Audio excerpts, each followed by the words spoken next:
বাংলাদেশে তাহসান খানের বিবাহের পর এক চাঞ্চল্যকর ঘটনা ঘটলো দার্শন রাবেলের বিয়েতে। দার্শন রাবেলের বিয়ে, হ্যাঁ, গত 19 তারিখ দার্শন রাবেল নিজে তার সোশ্যাল মিডিয়া প্ল্যাটফর্মে তার বিবাহের ছবি পোস্ট করেন এবং সেখানে ক্যাপশন দেন, best friend for ever, my best friend for ever. এটা দেখার পর যত ইন্ডিয়ান হোক, বাংলাদেশি হোক, যত সিঙ্গেল মেয়ে আছে এবং যত দার্শন রাবেলের ফ্যান্স সিঙ্গেল মেয়ে আছে, সবারই হার্ট প্রায় ব্রোকেন, হার্ট ফেল্ট। সবারই একই প্রশ্ন, দার্শন রাবেল কেন করলো হঠাৎ এরকম?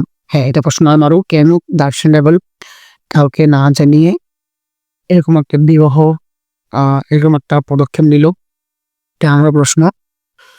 তো আমি সেই সব মেয়েদের ক্ষেত্রে বলতে চাই যারা দার্শন রাবেলের বিবাহের পর অনেক হার্টলেস, সে কি কোনোমতেই মান নিতে পারতেছে না, নিজেকে কোনোভাবেই ঠিক রাখতে পারতেছেন, তাদের জন্য আমি বলবো দার্শন রাবেলের বিবাহ হয়েছে তো কি হয়েছে, আমি তো আছি, আমি তো দার্শন রাবেলের ফ্যান, আমি তো আছি।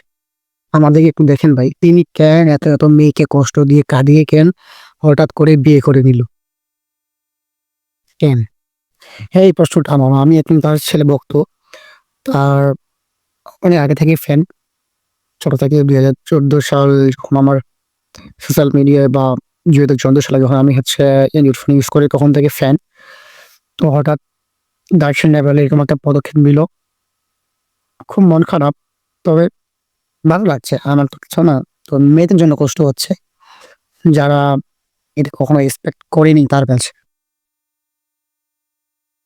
By the way, Darshan sir, congratulation to you, very very congratulation to your marriage life.